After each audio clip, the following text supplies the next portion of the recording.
네, 다음 주 FOMC를 앞두고 상당한 경제 지표들의 발표들이 좀 많았다고 볼 수가 있겠는데요. 이에 따라서 시장 상황은 좀 어떻게 흔들렸을지 체크해 보도록 하겠습니다. 김민아 앵커, 시장 마감 상황 전해주세요. 네, 말씀하신 것처럼 이 빅 이슈를 앞두고 여전히 불확실한 모습을 띄었습니다. 유로스톡스 50 지수의 흐름부터 살펴보실 텐데요.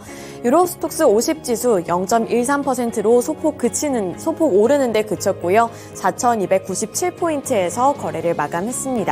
주요국들의 증시는 이번에도 소폭 하락한 채로 거래를 마쳤다는 점 체크해 보셔야 될 것 같은데요. 다음 주 14일에 예정이 되어 있는 미국의 FOMC 회의, 그리고 15일에 예정이 되어 있는 ECB 회의를 앞두고 나서 이렇게 투자자들의 관망세가 짙어지고 있다는 점도 체크를 해보셔야 될 것 같습니다. 네, 이어서 원유 선물 가격 흐름 살펴보시죠. 원유 선물 가격은 2% 넘게 하락했습니다. 2.18% 하락한 70.95달러의 거래를 마쳤고요. 70달러 선에 간신히 머무르는 모습이 포착이 됐습니다. 우선 이란과 미국 사이에 석유 수출 협상이 타결이 됐다, 이러한 보도가 전해지면서 원유 선물 가격까지도 2% 넘게 밀려난 건데요. 로이터 통신 및 외신 보도 내용에 따르면 이란이 우라늄 농축을 줄이는 대가로 미국이 일부 제재를 완화하는 협상이 합의점에 근접했다고 보도를 했습니다. 이러한 소식 때문에 유가가 하락을 하면서 이런 하락세를 나타낸 거고요. 하지만 백악관의 국가안보회의 대변인은 해당 보도가 허위이며 오해의 소지가 있다고 선을 그었다는 점도 체크해 보셔야겠습니다. 네, 이렇게 원유 선물 가격 흐름, 그리고 유럽 증시 마감 상황까지 전달해 드렸고요. 이어서 미국 증시 마감 상황, 자세한 내용은 SH인베스트먼트 김선영 연구원 통해서 들어보겠습니다. 안녕하세요. 네, 안녕하십니까? 네, 미국 증시 마감 상황은 어땠는지 전해주세요. 예, 다음 주로 다가온 6월 FOMC를 앞둔 경제 심리에도 불구하고 테슬라의 주가가 10거래일 연속 상승하는 등 대형 IT 기업들로의 자금 유입이 지속되면서 오늘 뉴욕 증시는 3대 지수 모두 상승했습니다. 지수별로는 다우지수가 0.5, S&P 500은 0.6, 나스닥이 1% 상승했던 반면 소형주 중심의 러셀 2000 지수는 0.4% 하락했고, 오늘 S&P 500 기업 중 425개가 상승했고 78개가 하락하는 강세장을 연출했습니다. 이번 주 초반 호주 중앙은행이요, 어제 캐나다 중앙은행의 깜짝 금리 인상으로 연방준비제도도 예상과 달리 이 같은 행보에 동참할 수 있다는 우려가 높아졌던 분석인 가운데, 하지만 지난 2일부터 7일까지 86명의 경제학자들을 대상으로 실시한 설문조사에 따르면 이들의 91% 응답자가 이달 연준의 금리 동결을 예측하고 있으며, 현재 선물시장에서 금리 동결 확률은 66.7%, 0.25%의 인상 확률은 약 33% 정도로 점쳐지고 있습니다. 오늘 주요 종목들을 보면 올 2분기 단위당 순이익이 지난해 같은 기간보다 60% 이상 증가할 것으로 예상한 중고차 판매업체 카바나의 주가가 57%의 폭등세를 보였고, 증권사 월스파고가 투자 의견을 비중 확대로 제시하면서 목표 주가를 현 수준보다 30% 이상 상승 여력이 있다는 보고서를 발표한 데 따라 아마존이 2.5% 상승하며 대형 IT 업종 전체를 동반 상승시켰던 반면, 올 한 해 실적 전망을 하향 제시한 보석 소매체인 시그넷 주얼러스는 11%의 급락으로 거래를 마쳤습니다. 오늘 업종별로는 IT를 비롯해 헬스케어, 유틸리티, 이미 소비재 등이 상승했던 반면 부동산, 기초 소재, 에너지가 약세를 보였고, 10년 만기 국채 수익률은 전일 대비 다소 하락한 3.718%, 달러 인덱스 역시 0.6%의 약세를 보였습니다. 미국의 노동시장 과열 국면이 다소 주춤하는 모습을 보인 데 따라 다음 주 열리는 FOMC에서 어느 때 FOMC에 대한 시장의 관심이 집중될 것으로 보입니다. 노동부에 따르면 지난주 신규 실업상 청구 건수는 26만 1000건으로 이전 주 대비 2만 8천 건이 증가했는데요. 이것은 지난 2021년 10월 이후 1년 9개월 만에 가장 많은 수치로 월가 예상치였던 23만 3천 건을 상회한 것이었습니다. 연방준비제도가 지난 1년여간 역대급 속도로 돈줄을 조여왔음에도 불구하고 노동시장은 계속 과열 영상을 띄었지만, 이번 지표가 미국의 고용시장에 다소 진정 기미를 보이는 듯한 신호를 주고 있는 가운데, 지난 5월 29일 미국 현충일 연휴로 이번 통계가 다소 부정확할 수 있다는 지적과 함께 지난 2일 발표된 5월 비농업 부분 고용 지표가 33만 9천 개가 증가했다는 걸 감안한다면 미국 고용시장이 여전히 탄탄한 상태라는 평가도 여전히 존재하는 가운데 실제 최소 2주 이상 실업수당을 신청하는 연속 실업수당 청구 건수 역시 전주 대비 3만 7천 건이 줄어든 176만 건으로 집계되고 있습니다. 미 연방정부가 국가 부채 한도를 증액한 가운데 약 1조 달러 이상의 국채를 발행하면서 은행 시스템에 부담을 줄 수 있다는 우려가 제기되고 있습니다. 이를 반영하듯 최근 미국 국채금리의 급상승이 지속되는 가운데 미국 내 중소은행들이 파산할 수 있다는 우려와 함께 은행 이자보다 높은 고수익 투자처를 찾아 나선 투자자들이 늘면서 은행 예금이 줄어드는 추세인데요.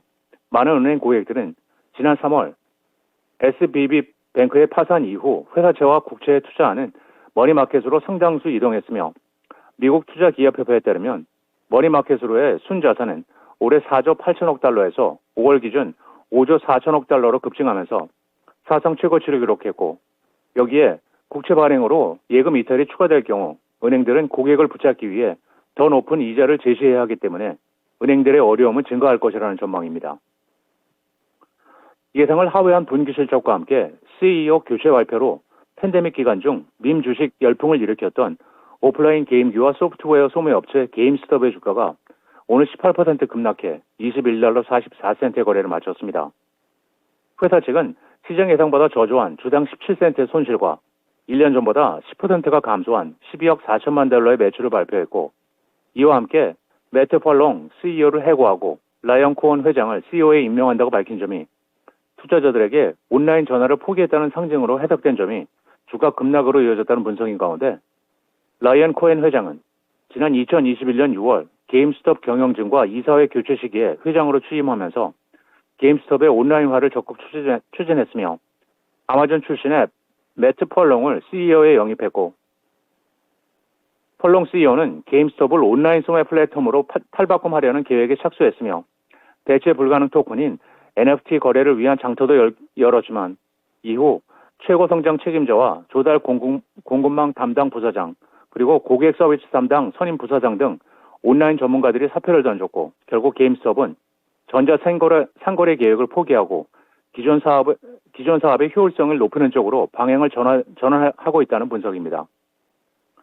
마지막으로 내일 예정된 경제 지표는 없으며 니오 잉크와 타이탄 메디컬 잉크가 지난 분기 실적을 발표하게 됩니다.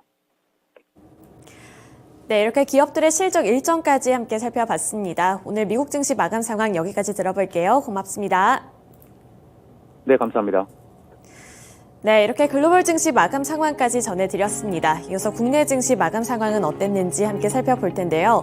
그동안 상승세를 이어갔던 우리 국내 증시 어제는 조정을 받았습니다. 어제는 내마녀의 날도 겹쳤고 또 이제는 글로벌적으로 금리 인상에 대한 소식이 전해져 오면서 투자 심리가 약화가 됐다라고 볼 수가 있겠는데요.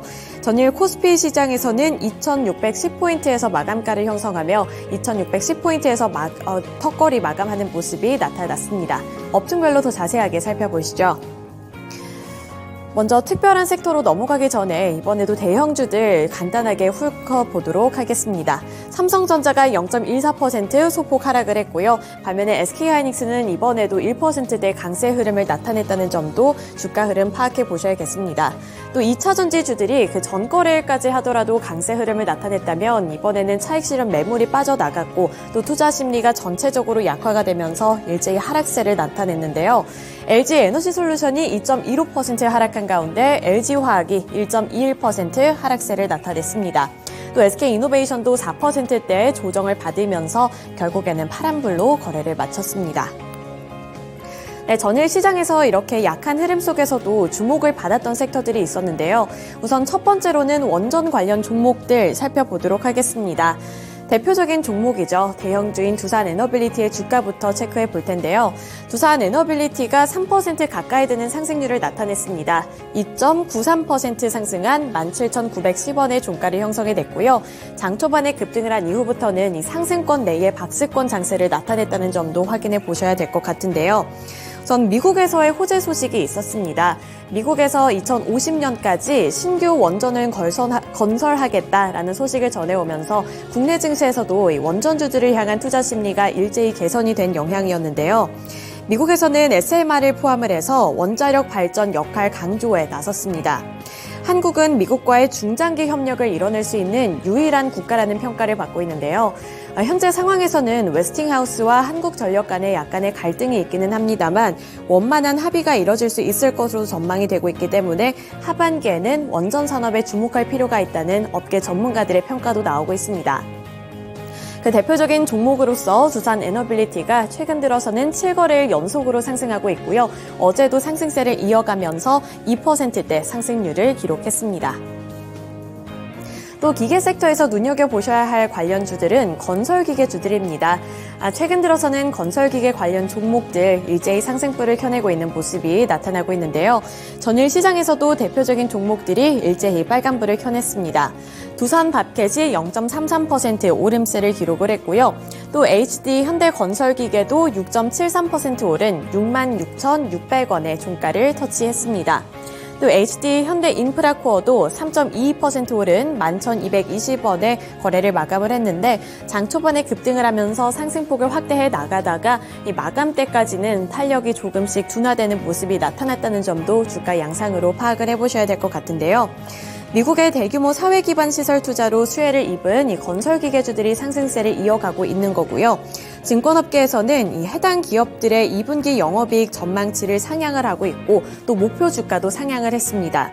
북미 지역에서 경기 침체에 대응을 해서 지난 2021년 한화로 약 1,558조 규모의 인프라 투자 및 일자리 법안을 통과시킨 바가 있는데요. 또 사회 기반 시설 투자가 활성화되면서 대규모 프로젝트까지 진행이 됐습니다. 이러한 부분에서 업황이 호조를 기록하고 있다는 점이 국내 증시에까지 훈풍으로 도달을 했고요. 따라서 앞서서 살펴봤던 기업들이 북미에서 실적이 개선될 것이라는 전망까지 이어지며 주가도 탄탄한 흐름을 이어갔습니다. 네, 두 번째 섹터 살펴보겠습니다. 전일 시장에서는 보험 관련 종목들이 또 강한 흐름으로 거래를 마쳤습니다. 삼성생명이 0.15% 소폭 올랐고요. 삼성화재는 2% 넘는 강세로 거래를 마치는 모습이었고요. DB손해보험이 2.3%, 하나생명이 2.13%, 롯데손해보험도 2.23% 오른 가운데 미래에셋생명이 6.42%로 가장 큰 폭으로 올랐습니다. 우선 금리와 관련되어 있는 이야기를 해봐야 할 것 같은데요. 호주에 이어서 캐나다 중앙은행이 갑작스러운 금리 인상 결정을 발표를 했습니다. 따라서 다가오는 FOMC 쪽으로 자연스럽게 관심이 집중이 됐는데요. 연준이 금리를 동결할 것이라는 시장의 예상이 빗나갈 수 있고 금리를 동결한다고 해도 이렇게 동결하는 흐름이 오랫동안 지속되지 않을 수도 있다는 가능성이 제기가 되면서 우려감이 시장에 번졌지만 그 안에서 수혜를 받는 종목들인 이런 보험주들은 빨간불을 켜내는 모습이었습니다. 또 오전에는 미래에셋그룹이 올 하반기에 미래에셋생명의 공개 매수를 검토 중이라는 보도가 나오면서 미래에셋생명의 주가가 이 중에서도 가장 큰 폭으로 올랐고요. 6.42% 오르는 모습이 나타났습니다.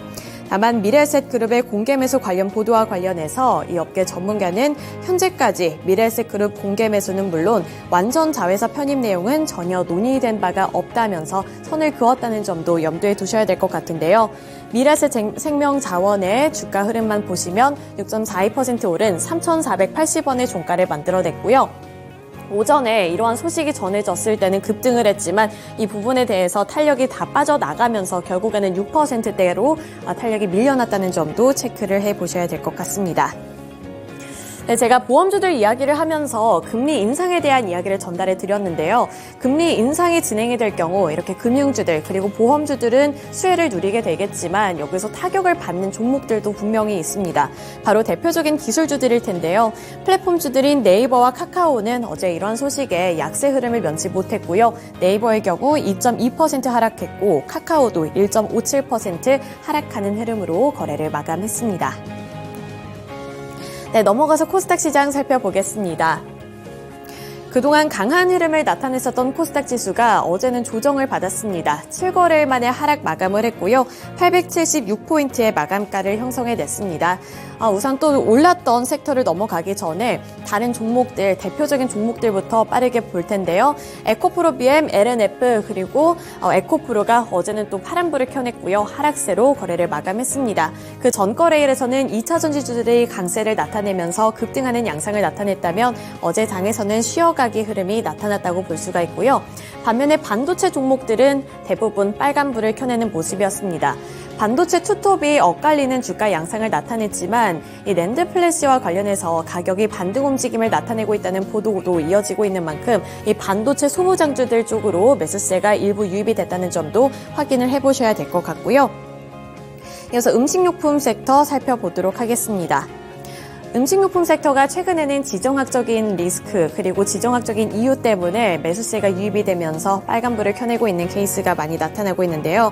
어제 시장에서는 우크라이나의 댐이 붕괴가 됐다는 소식에 이러한 곡물주들 그리고 사료주들이 상승하는 흐름을 나타냈습니다. 카나리아 바이오가 2.6% 올랐고요. 31,600원의 종가를 형성해낸 가운데 장중의 변동성은 상당히 있었다는 점 확인해 드리도록 하겠고요. 한일 사료도 3%대 상승세를 나타냈습니다. 3.01% 오른 3,290원의 마감가를 형성해낸 가운데 미래생명자원이 8%대로 강한 흐름을 나타냈고요. 8.79% 오른 7,800원의 종가를 만들어냈습니다. 또 인산가가 이번에 일본과 관련되어 있는 소식이 있었는데 어제까지도 이 탄력이 줄어들지 않으면서 1%대 강세 흐름을 나타냈고요. 나머지 관련 종목들도 대체적으로 상승불을 켜냈다는 점까지 짚어드리도록 하겠습니다. 네, 이렇게 코스피 시장 그리고 코스닥 시장에서의 특징주들까지 함께 알아봤고요. 전일 국내 증시 그리고 글로벌 증시 마감 상황까지 전달해 드렸습니다.